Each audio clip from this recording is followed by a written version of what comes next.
কিসের কুরবানি? হ্যাঁ, ঘুষের টাকায় কিসের কুরবানি? হারাম টাকায় কিসের কুরবানি?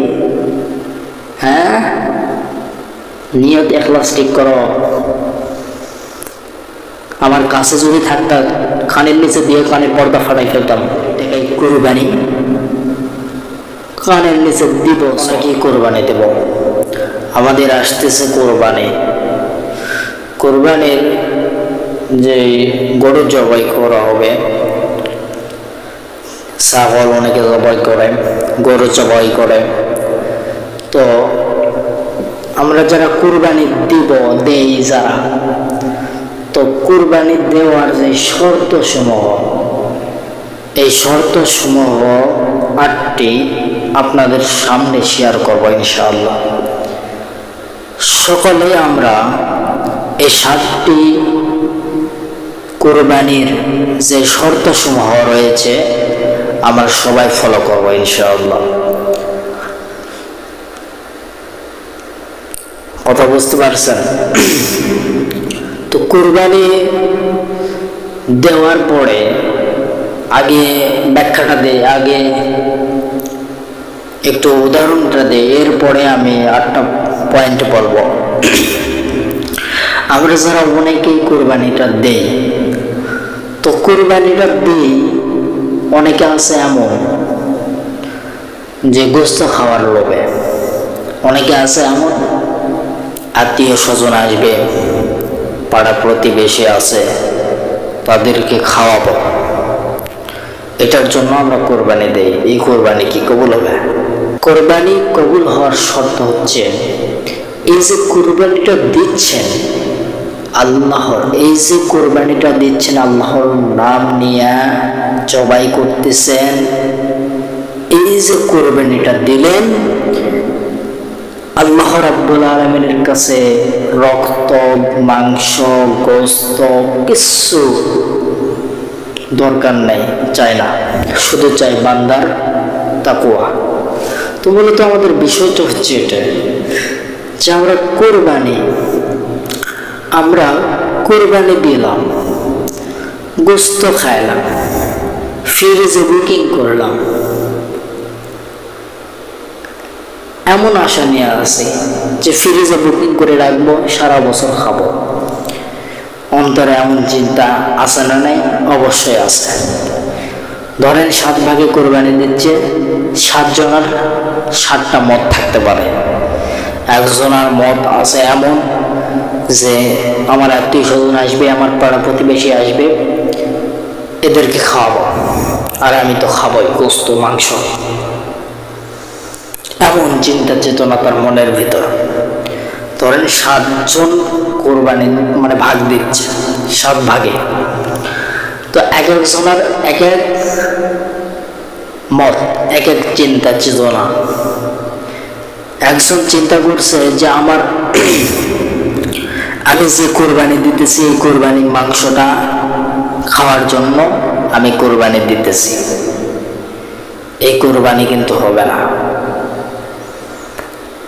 আল্লাহ চাই তাকওয়া। বান্দাকে পরীক্ষা করার জন্য এই কোরবানিটা দিয়েছে। বান্দা লোভী না আমি যেটা পছন্দ করি তাকওয়া, আমি আল্লাহর ভয় তার অন্তরে আছে কিনা, না বান্দা লোভী কিনা।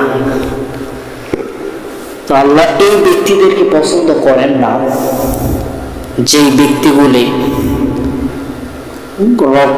গোস্ত, মাংস এগুলো খাওয়ার জন্য কোরবানি দেয়, মনের ভিতর এইরকম চিন্তা চেতনা থাকে, তাদের কোরবানিটা কবুল করি না।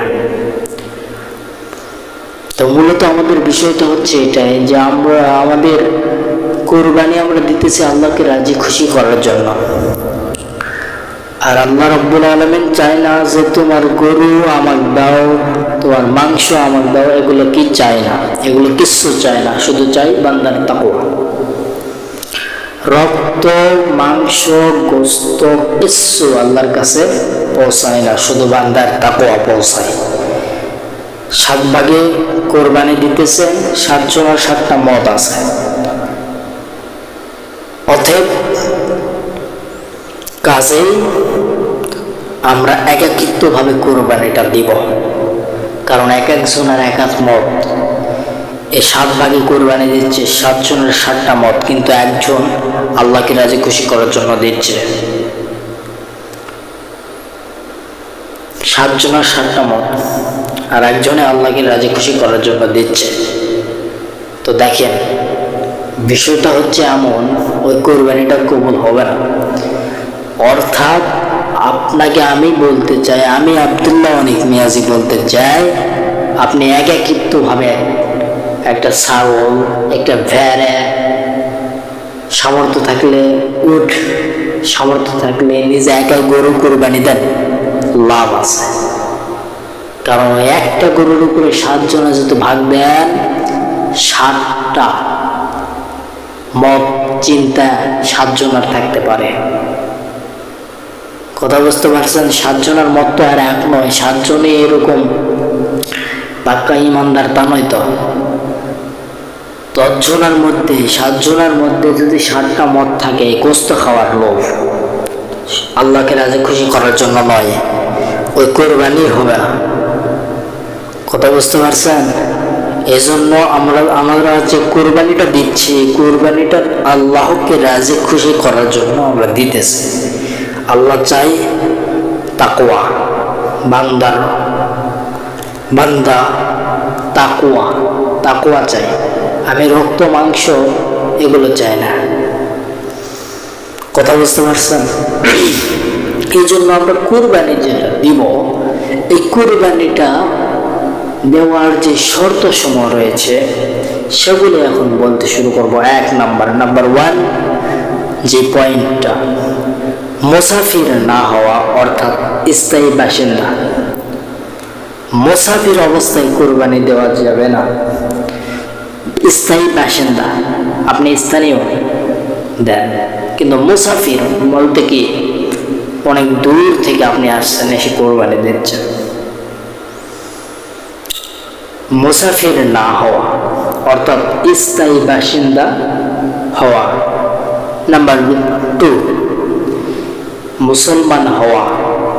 আচ্ছা, আপনারা বলেন, যে কোরবানিটা দিচ্ছে যে ব্যক্তি, যে আল্লাহর বান্দা, সে যদি মুসলমান না হয়, তার কোরবানি কি হবে? হবে না।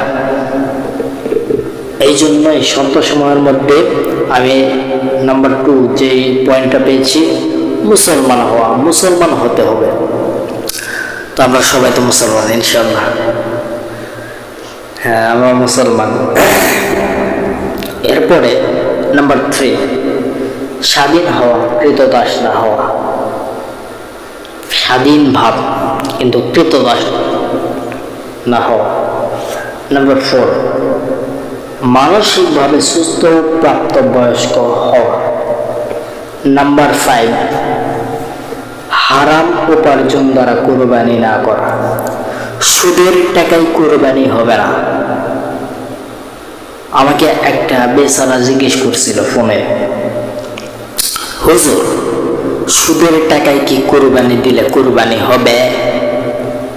না, সুদের টাকায় কোরবানি দিলে কোরবানি হবে না। কথা বুঝতে পারছেন? এই জন্য আমরা সুদের টাকায় কোরবানি দেব না, হারাম টাকায় কোরবানি দেব না। চুরি করে টাকা এনে কোরবানি দিলে কোরবানি হবে না। এই জন্য সুদের টাকায় কোরবানি দিলে কোরবানি হবে না, ঘুষের টাকায় কোরবানি দিলে কোরবানি হবে না, কিস্তির টাকায় কোরবানি দিলে কোরবানি হবে না, আপনি হারাম টাকায় কোরবানি দিলে কোরবানি হবে না। ভেবে চিনতে বিষয়টা ভালো করে খেয়াল করেন। ছেলাই, আমি তোমাকে বলতে চাই, মুরব্বী, আমি তোমাকে বলতে চাই, এই বেচারি, এই গার্মেন্টসের শ্রমিক, এই পোশাক বিক্রেতা, আমি তোমাকে বলতে চাই, তুমি কি প্রশ্ন করো? তুমি কি ধরনের প্রশ্ন করো আমাকে? আব্দুল্লাহ অনিক মিয়াজিকে কি প্রশ্ন করো?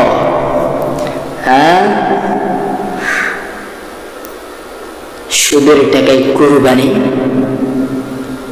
কানের নিচে দিব সর। সুদের টাকায় কিসের কুরবানি? হ্যাঁ, ঘুষের টাকায় কিসের কুরবানি? হারাম টাকায় কিসের কুরবানি? হ্যাঁ, নিয়ত ইখলাস ঠিক করো। আমার কাছে যদি থাকত, কানের নিচে দিয়ে কানের পর্দা ফাটাই ফেলতাম। তুমি আমারে চিনো না, বাস্তবে দেখো নাই, হয়তো এই মিডিয়ায় দেখতেছ। আমি তোমাকে বলতে চাই, তুমি আমার নাম্বারে ফোন দিয়েছ, দিয়ে জিজ্ঞেস করেছ, হুজুর সুদের টাকায় কি কুরবানি হবে? না, ইম্পসিবল। সুদের টাকায় কুরবানি দিলে কুরবানি হবে না, হারাম। এক কথায় হারাম টাকায় কুরবানি দিলে কিন্তু কুরবানি হবে না, হবে না।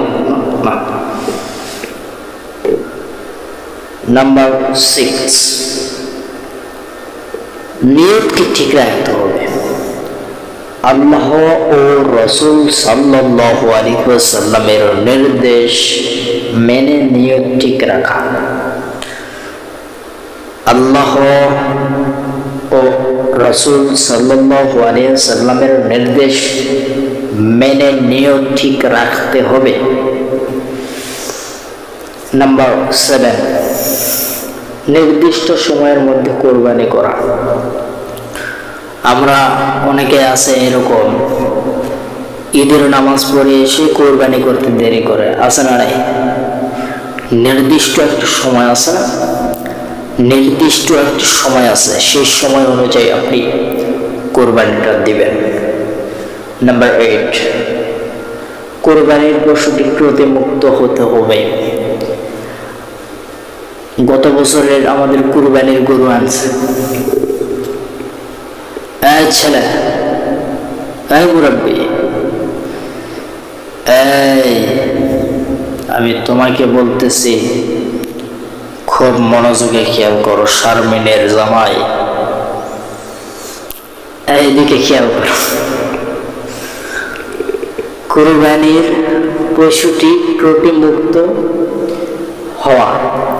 তো গত বছর 25 সালে আমরা যে গরুটা কুরবানির সান্তাহার হাটে কিনতে গিয়েছি, আপনারা সান্তাহার চেনেন, সান্তাহারে গেলাম।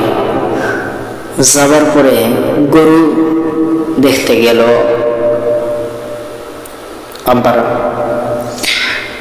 আব্বার সাথে চাচারা গেল, ভাইয়েরা গেল, যে কোরবানির গরুটা দেখতেছে। হ্যাঁ, কোরবানির গরু 60,000 বলছে।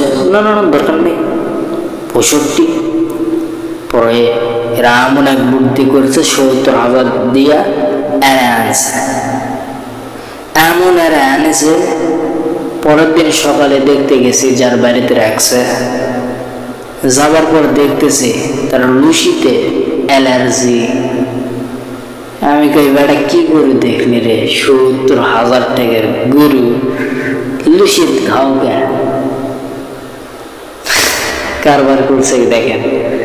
তাই পশুটা হতে হবে ত্রুটিমুক্ত, পাও ভাঙ্গা হলে হবে না। কথা বুঝতে পারছেন? কথা বুঝতে পারছেন? ত্রুটিমুক্ত হওয়া লাগবে, একবারে ত্রুটি থাকা যাবে না। কথা বুঝতেছেন?